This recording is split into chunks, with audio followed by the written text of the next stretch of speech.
Welcome to Pieces for My Puzzle. I'm your host, Nikki Ship, and I'm excited to be sharing with you my life with a son on the spectrum.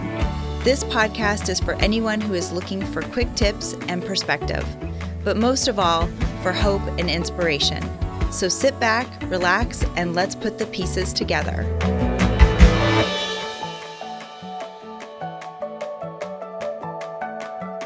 Hello and welcome back to another episode of Pieces for My Puzzle. I'm your host, Nikki Ship. Thank you so much for joining us today. Last week we had the Miss Janet Elliott on the show, the author of a book called The Alien Savant. If you did not get a chance to check out that episode, please do. I had a wonderful conversation with her about her life growing up with her brother on the spectrum. Thank you so much, Janet, for being on the show. I really appreciate you. This week, I have the great pleasure of having Les Townsend on the show today. He is the founder of BT Property Services, and today we're going to talk about his son Colton and his autism diagnosis and how it has completely reshaped his perspective on parenting, purpose, and legacy. Faced with the reality of raising a child who falls into the quiet space between neurotypical and state-supported, Les turned frustration into determination, creating a business designed to provide stability, independence, and a future not only for his son, but for families walking a similar path. Please welcome Les to the show today. Thank you so much for being here. Thank you for having me. It's a pleasure. Yeah, I was so excited to talk to you. I know we were put in touch from a mutual friend of ours, and I was so excited to talk to you because you have created something really unique for your son in the workplace. But before we get to that, can you share a little bit about your story? When you received your the diagnosis for Colton, can you share a little bit about that and the beginnings of going down that journey? Yeah, that was a journey. Yeah, right? yeah. So the struggle with us as parents is sometimes either I'm just going to own it, right? It was like there's something different. Yeah. Can't put a finger on it, but then there's also that little bit of embarrassment of maybe he's handicapped of some sort, right? So you want to do everything. We wanted to do everything we could to try to get around it, I guess, and try different methods. But finally, around 11 years old, we decided we really need to have a professional opinion because there's a disconnect, right? Yeah. So swallowing your pride a little bit, having some humility about it. Yes. And initially, we went to the school district in Chandler. Okay. To see what we can do in terms of having an evaluation done. Mm-hmm. And along the way, we had friends say, you maybe might want to look at something, right? Mm-hmm.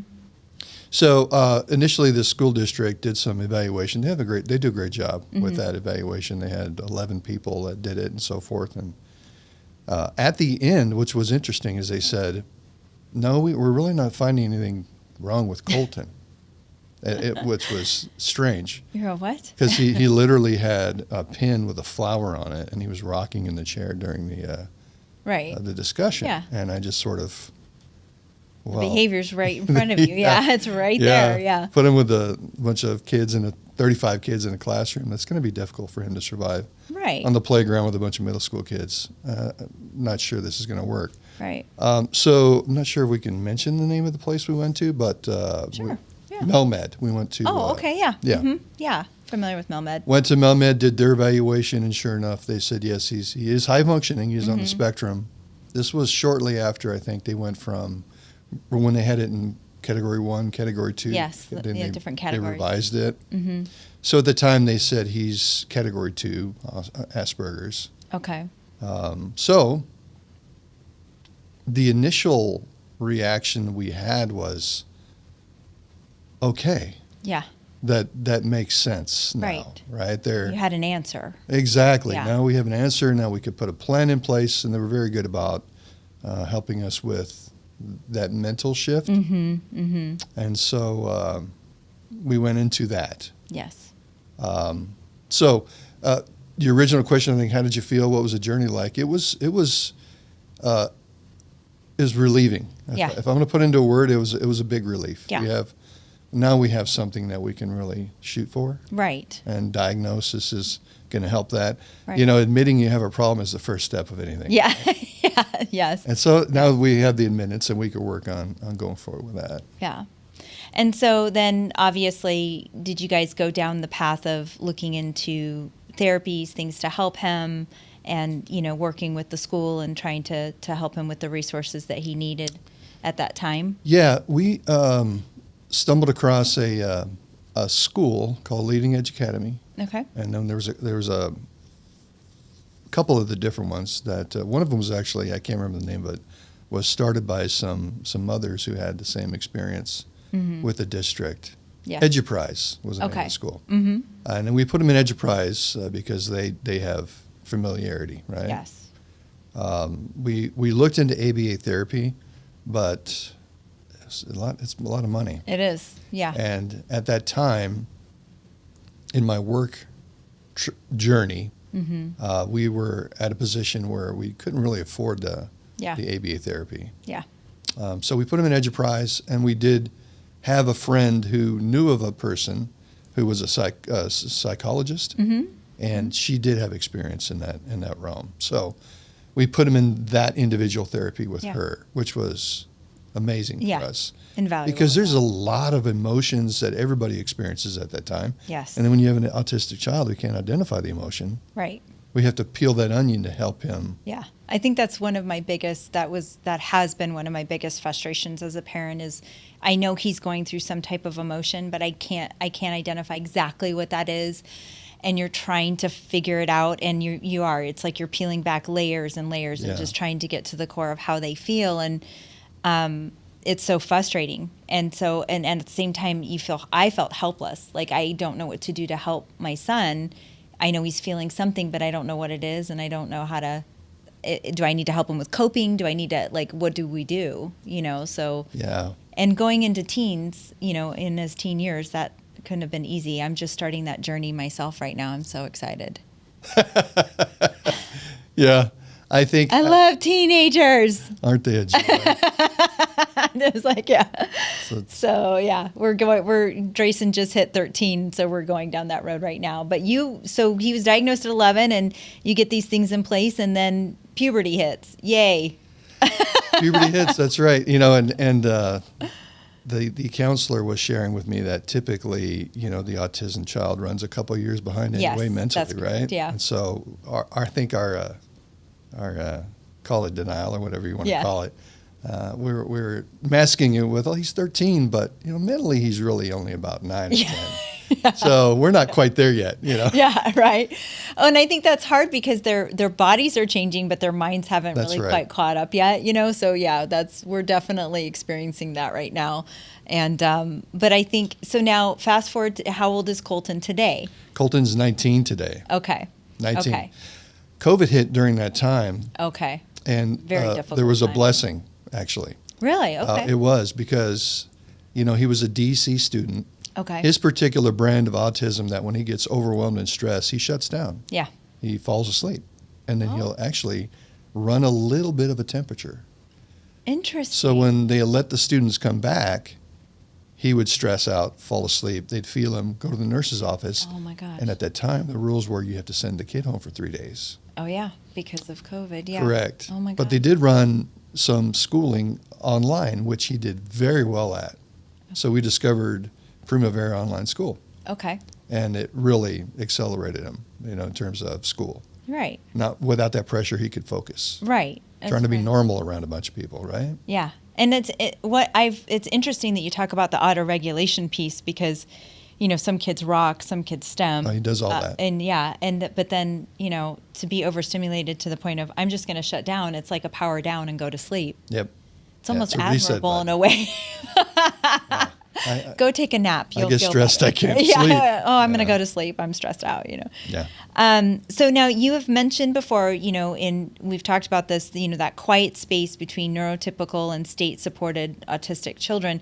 What does that mean, and, what challenges has that presented for your family? Yeah. So quiet space has a dual meaning, right? Yes. Where he sits in the spectrum, there's not a lot of talk about it. Yeah. It's a lot. Everybody's quiet about it because I don't think they know how to really handle it. Yeah. And I think all the government-supported programs are a little behind in understanding that there is a wide spectrum. Yes. Yeah, I'm sure you've seen the Venn diagram with all the different things that intersect about ADHD and a little bit of OCD, right? So it's very quiet in that space. Yeah. You don't get a lot of support. Yeah. And then I call it space because it's a gap. Yeah. It's a gap between the two. And it is very disjointed. Yeah. There's either or, right? Mm-hmm. There's nothing in between there. So either he was extremely autistic, non-functional, you can get support from the state. Right. But he's high functioning. Yeah. And not really good enough to be he doesn't fit in the world. Right. And so we call it the quiet space there. Yeah, and I've spoken to a lot of families that have experienced very similar things where they can't get certain services because they're not quite, they don't really classify there, but yet, they're not severe enough to qualify for these other services. And so there's this limbo piece to it and I always say, that's why with the autism awareness, creating that awareness is so important, because I say when you meet one person on the spectrum, you've only met one person on the spectrum. There's you hear that saying in the autism community, and it's so true because there's a lot of quiet space for a lot of the kids, and I've talked to parents where they're like, I can't get certain services because they said that he doesn't fall into that category. Right. So, and that was the one thing I didn't realize even when I was vetting other schools for Drayson, and I took him out of public school and, had him go to the Autism Academy where he attends today. Even in that space, there were levels within the autism education of, he needs, there's too many things that we have to support him with. We can't take him. Sure. Like they wanted only a certain type of student that was going to produce the success rate basically on their resume, so to speak. Right. We have a 99%, rate of these kids going to college. But if they don't fall into that category, then they won't admit your child. And God bless them over there, because it's hard enough to understand your own child, but when you have a room full of different spectrums, how do you accommodate? Absolutely. I know I tell Drayson's teacher all the time, I'm like, you're a saint. That's right. But I do love that they are also unique and they bring such special qualities. And I think you kind of found that with Colton in the workplace. So you ended up developing a position for Colton at your company. I didn't have the company prior to that. Okay. I'm kind of long-winded, so excuse me. No, it's fine. I started out, I started in the Navy. Okay. And got out of the Navy and got into the trades. I was an electrician, commercial electrician. Did that for a long time, and I actually got into sales engineering. Okay. And then into sales. So my sales journey took me to a high corporate level. Got it. And experienced a lot of trauma within the corporate shifting, right? Mm-hmm. And for reasons that weren't mine, I would they had to merge and I would get laid off, et cetera. Right. And then COVID hit and I had an opportunity. I've always been handy.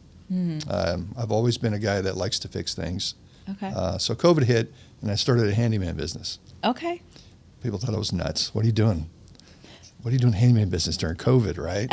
So they're sitting around with the money they got from the government looking at all their broken things. Why not? Why not? Everyone's walking around their house realizing all the stuff that needs to get fixed. That's right. That's right. I wonder if I bet you there was probably an increase in home projects around that time. It was a tremendous increase. It blew up really quickly. Yeah. So anyway, during that time, we were really contemplating, what do we do? Because he was getting older. He was 15, 16.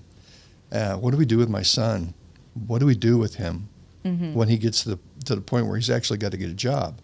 So maybe I'll do something with handyman and help him. He can help me at work and so forth. He hated it. Yeah. He didn't want anything to do with it. He didn't want anything to do with it. Yeah. And I do have a mentality that if I get my hands around something, I'm going to go after it 100%. And I was approached by my partner now, and he said, I want to start a handyman or an in-house maintenance division for my company, Mark Brower. Okay.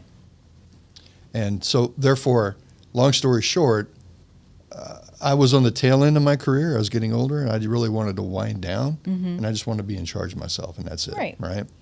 But, after a lot of prayer, I realized if I do this is the answer to that prayer. I can carve out a niche for my son in the business, and then make the business successful enough that he doesn't have to worry about getting forced into the world. He can have money coming in from this business. Wow. So exposure to different things, because with his brand of autism, also agoraphobia comes with it too. So, we've done very well since we've opened the business. He's actually helping out with dispatch, which he really enjoys. He likes that pieces for my puzzle. He likes to, because there's a lot of puzzle work in dispatching, right? A lot of detail. And so that excites him a lot. So it has exposed him. He's a different guy. He's actually going out on his own. Wow. Going out of the house. And the people that are working with us, my employees, they love him. Yeah. And I don't think he's ever really had that much from anybody else in the world. Yeah. Because the world is scary. Yeah, it is. But I'm getting love here. Yeah. And just to see that it's going to blossom. If there's any message yeah. that I can tell a lot of parents, I know it's hard, but expose your autistic child to as many different things as you can. Yeah. Something's going to sink in. Yeah. And he's going to feel, or she's going to feel something that we as parents give all the time, but from somebody else has a different meaning to it. Yeah. And I think that's such a good point, because we do get a little scared sometimes. Like, I know there's times where I'm like, okay, I have to make sure I have my 20-point checklist in case he has a tantrum in the grocery store. And, do I have the snacks in my purse, or do I have his like fidget toy in case he has a meltdown? And you start thinking about all these things, and it's like, then you realize you need to try to cultivate them stepping into their confidence on certain things. So I feel like he's developing confidence by, working there and interacting with people. And now he's feeling like, oh, I can go out. And now he wants to go to college. That's amazing. Right? Oh my gosh. So does he know what he wants to study? He wants to be, blows my mind, but he wants to be a heavy equipment operator. I think that's amazing. I think it is too. It's so practical too. Yeah. Yeah. Yeah. And I've talked to a lot of people over across a lot of industries, and I know I mentioned this to you when we had our call, that, I have a friend that's also in construction, and I was like, why are we not creating certain programs within apprenticeship programs for special needs communities, for the autism communities, because they are so detail oriented, and they do follow, like if I give Drayson structure, he will follow it. And sometimes he even puts better structure to it than I do sometimes, like his amount of detail. And so I feel like there's a place for this community to be able to serve construction or handyman or, equipment where because they have that keen sense of precision to pay, certain things that Drayson pays attention to on details, I don't pick up at all. Sure. And it's really extraordinary to watch, actually, because then I'm like, oh, I didn't pick up on that. That's kind of cool. What's pretty amazing is that what I don't think a lot of autistic children get credit for is that there is a sense of, I'm blanking on the word right now, intuition. Yes, there's an intuition that they all have. That it's kind of a superpower with my son. Yes, he's able to, where I would not even think of, look at a certain situation and intuitively sort of unpack that. Not always communicate it well, but when he does communicate it, I always often find myself going, that's pretty amazing. It's really profound. My husband and I always joke around that we will put Drayson in a room first and see how he gauges the room first, because then we know what type of people we're working with in the room. Like, I'm not kidding you, because he just has this unique sense of, and he'll just flat out, like, he's not a sugarcoater. If he doesn't feel the warm fuzzies from you, or if he doesn't have feel like he has a good sense of you, he'll just be like, no thanks, not today. And bye. I can relate so well, because oh my gosh, yeah, one of the hardest, I can teach a trade, I can teach a skill set, but I can't teach you how to be a good person. Right. Yeah, I know, it's true. My son feels so comfortable with all the people that we've hired. Yeah. That it's very affirming that we've hired the right people. Yeah. Right? Because he feels so comfortable there. But you're right. Right. It's a litmus test for it. It kind of is. It's really funny. And like, I mean, he'll just say, there's times where we've walked into rooms and we've seen the same people over and over, and he'll be like, I don't like that person. Yeah. Okay. Like, and then later you kind of, you realize the characteristics about that person, and then you're like, oh my gosh, like he was really gauging on the human quality of that person, the characteristic of that person, not the skill, not the whatever the task was, or the characteristic, the personality of that person. And I think you're right. Drayson is probably one of the most intuitive people that I do know. And like I said, we joke around that we just put him in the room first and see how he reacts, and we'll know if it's going to be good or not. Because, he's not comfortable, something's up, I think they develop that skill because they go around all day wondering if that person's safe. Yeah. Because they know there's a vulnerability, so they've developed that skill set. I don't know. I'm not a. That's a great theory, though. I mean, really. I mean, I think that Drayson, protects himself in a way to protect himself, just like we kind of all do naturally. But I think his is just more apparent in a lot of ways. But it's interesting that you bring that to light, because the Drayson's very similar in that regard, and it's really, really funny to watch. Sometimes I'm like, oh, we'll see how this goes. Yeah. Or he doesn't like, he doesn't like little Timmy. There's something going on there. Like he's like he doesn't like him. Timmy's parents are like. Yeah, let's go gauge Timmy's parents and find out. So how do you hope that your company will make an impact, not just for your family, but for others in your community, bringing in, more of the autism community in your workplace? I'm discovering there is a difficulty with that as well. I mean, there are at least, let's build some homes for poor people, right? But I'm really looking for, and if anybody has any information, I'm looking for organizations that we're contributing to it doesn't necessarily have to be autism, but any handicap of sorts. So our goal and mission is to help build homes or do repairs for people that are on the spectrum or the handicap or whatever they carry, right? Yeah. And I'm not really funding a lot of that either. Yeah. So I'm sure if somebody does have some suggestions to help me, because we would like to partner with that. And I think it'd be an amazing experience for Colton as well to be able to contribute back to people that are in similar. And if we could help partner with Autism Academy or any other organization that if we're going to one of these homes to do work, that we can bring them with us and give them some instruction, have a fun day with it of something where they can contribute and they feel like they're getting out of themselves because they live in themselves all day. Yeah. Right? Yeah. Getting out of themselves and helping with something.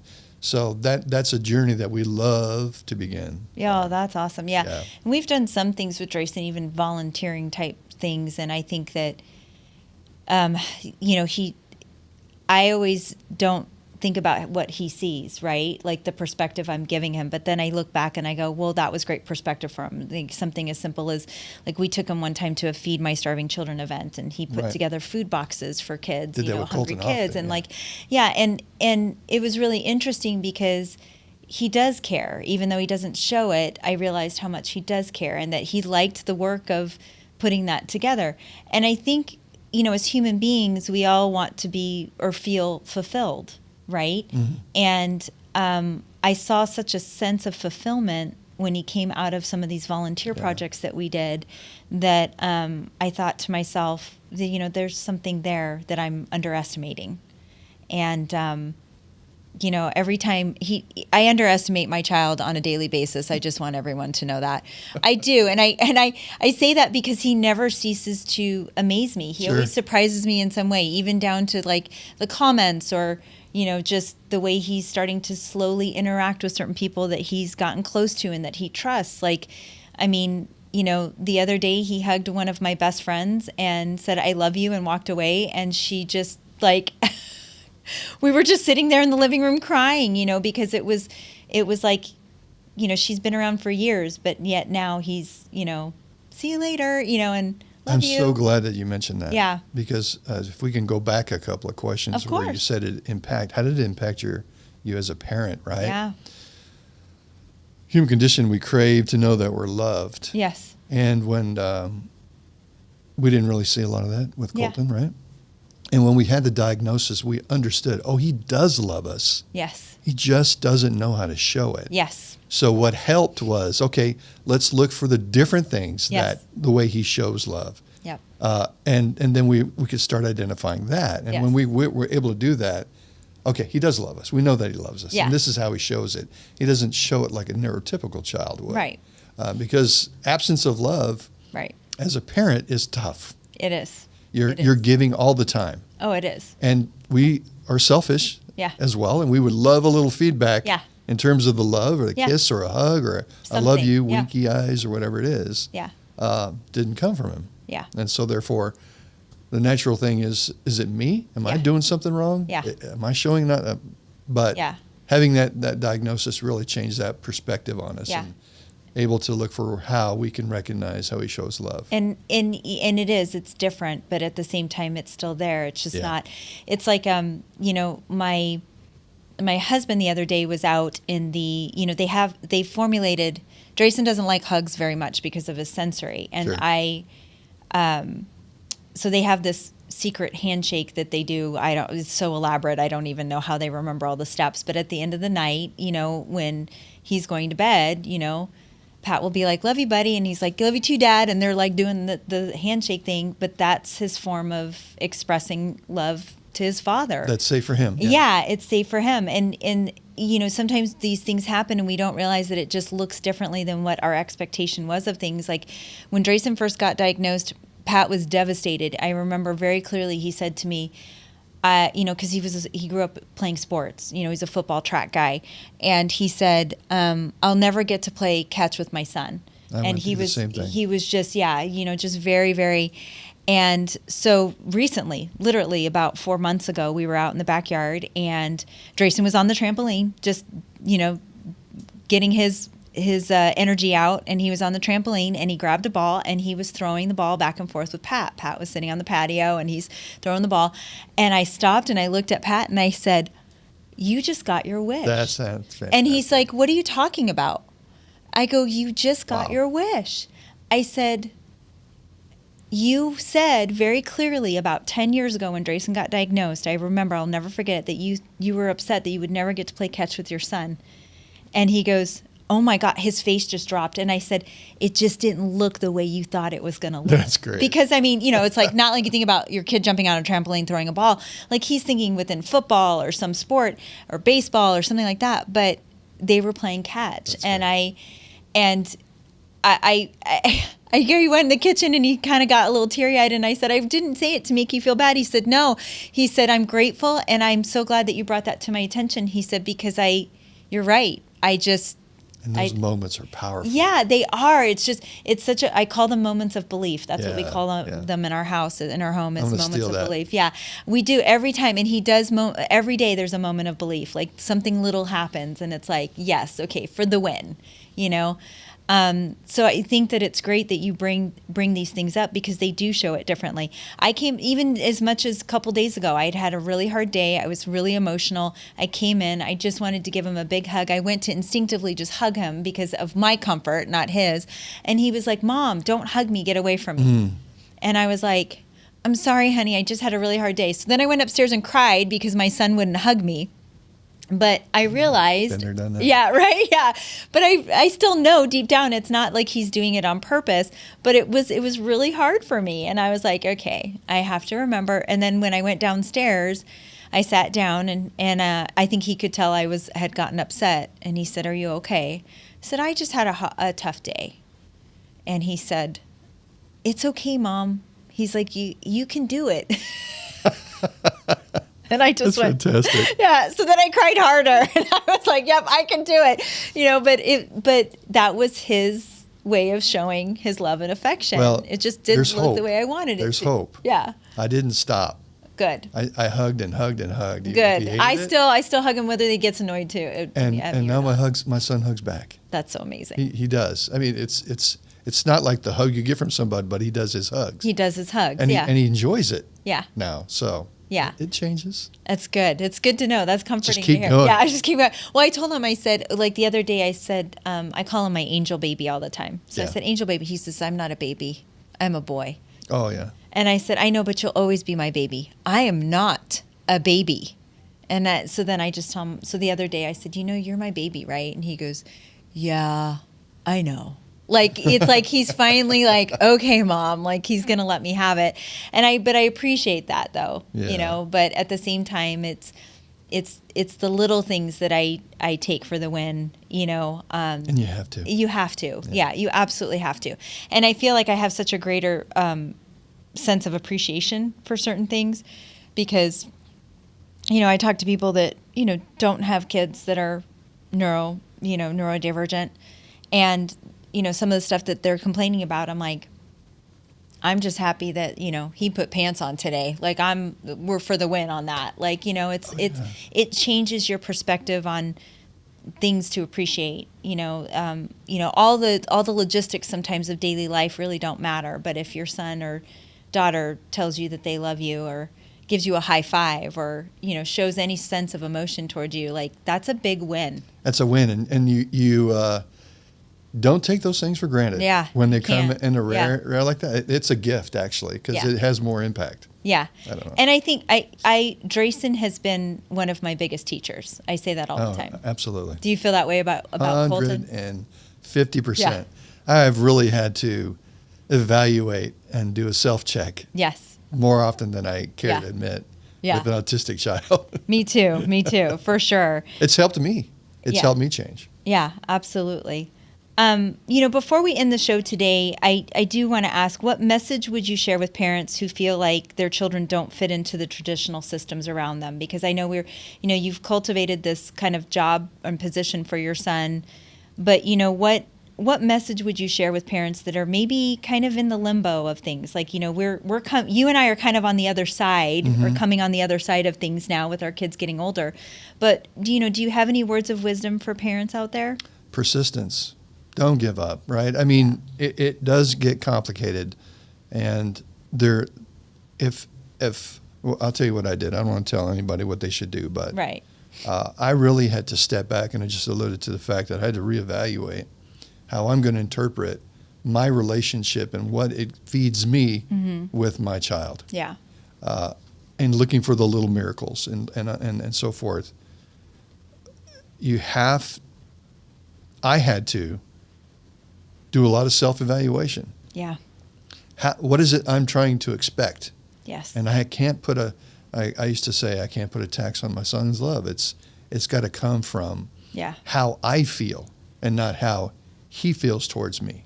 Right. Often we get lost in that. Yes. So I have to evaluate that myself. So in terms of the system, quote unquote, it's going to be different for everybody. Yeah. But there's something. Yeah. There will be something that you can find. There's a lot of different avenues. Yeah. One of the things is that I can really give advice on is expose your child to as much as you can. Yeah. Because something's going to sink in. Yeah. It's a funnel. You got to throw as much as you can in the funnel, and something's going to come out the bottom. Yeah. That really speaks to your child, and is going to feed something to your child that you can't personally feed to your child. Right. With autism, I try to put my son in my son's head of how he experiences things and feels things, and it's so opposite of how we typically do. Right. And he can't give me the words for it, so I got to kind of peel the onion. You peel the onion, right? Yeah, find out. Yep. But when what helped me was there was a certain look that he had that when something hit, he does this little flutter with his eyes. Yeah. When I see that, okay, let's focus in on that. So if you could find the cues that your child has, that will help you steer you in a certain direction. Yeah. Does that make sense? Yep, absolutely. I tell people all the time, trust your gut. If you're getting a sense about something with your child, trust your gut and at least explore it and see if it's worthwhile. Don't put your self-worth on your child. Yeah. You got to put it back on yourself, because autistic children are not gonna quantify your self-worth. They're not gonna fall for it. That's right. That's right. Oh my gosh. Well, Les, thank you so much for being on the show today. For our listeners today, if you're interested in getting in touch with Les, I'll post all the information in the show notes so that you can touch base with them. I encourage that you reach out and, thank you for all your hard work and dedication that you've done with your son and even within your company. So worth it. And what you've created. I mean, I commend you for all of your hard work. So thank you. Thank you. Yeah, Appreciate absolutely. This concludes our episode for today. If you have questions, comments, or even a show topic that you would like to hear about, please feel free to send me an email at info@piecesformypuzzle.com. I'd love to hear from you. Don't forget to like and follow us on Facebook and Instagram if you haven't done so already, or feel free to subscribe to our YouTube channel. If you like what you're hearing, please spread the word so that we can continue to empower autism families. And feel free to give us a good rating on your preferred podcast platform of choice. Until next time, thanks for tuning in and keep working on your puzzle. Remember, you don't have to have it all solved in a day. Take care.